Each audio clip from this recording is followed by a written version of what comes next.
little history.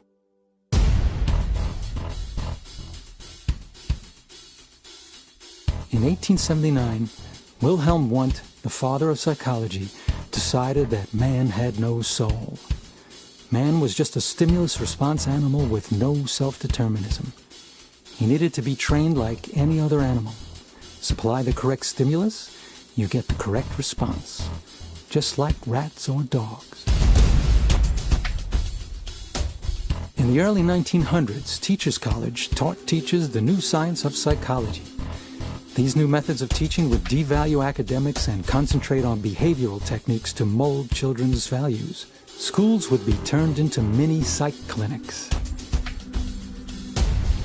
The Rockefeller Foundation backed Teachers College and new educators like Edward Lee Thorndike, James Earl Russell, and John Dewey, who were disciples of Wundt. Together they rewrote textbooks and curriculum for the new American education system. This system got away from learning to sound out words using a method called phonics. It was old and too difficult, they said.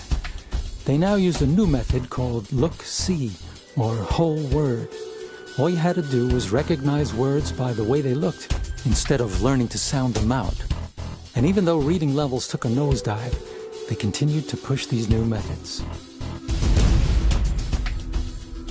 They hired professional educators that believed history and geography were unnecessary burdens on young minds.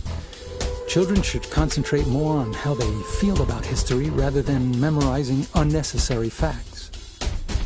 And most importantly, the teachers and counselors should be the ones to teach moral values to the children, not the children's own parents. Parents were not professionals. 1965. Passage of the Elementary and Secondary Education Act. The number of educational psychologists in schools rise from 455 in 1969 to 16,146 in 1992. Probably just coincidentally, the number of child murderers and suicides skyrocketed as well. Certain members of the government were overjoyed with this new form of education. Controlling the behavior of people, keeping them dumb, they could pass any laws they wanted and no one would even know.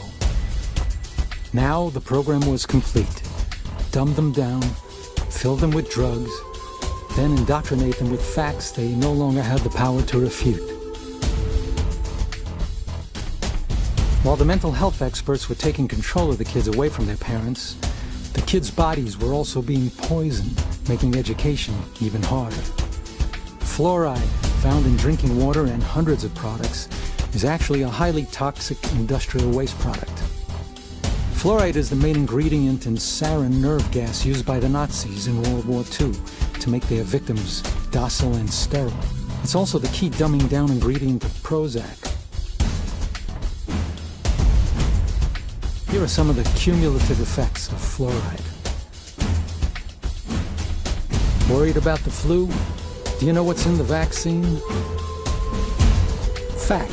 More people die from the vaccine than die from the flu. Fact. Vaccinations have been associated with many neurological disorders.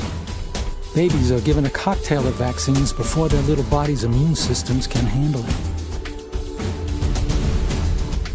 Genetically modified foods are linked to toxic and allergic reactions, sick, sterile, and dead livestock, and damage to virtually every organ studied in lab animals. They are banned by food manufacturers in Europe and elsewhere. Yet GMOs are present in the vast majority of processed foods in the U.S.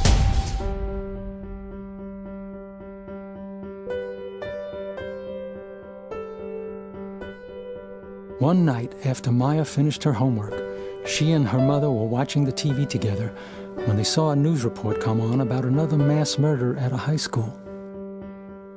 The reporter said the boy had stopped taking his meds and that his psychiatrist said that's why he killed all those people. Here's what the reporter didn't say. Side effects of the new mind-altering drugs can cause suicide and violence. All the recent school shooters were treated with these drugs. They were all troubled boys, but none of them were murderers until after they were medicated.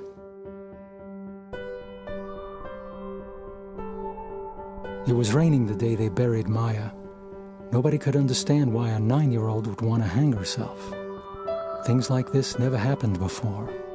It was all very confusing. The school psychologist said, if only we could have gotten to her sooner.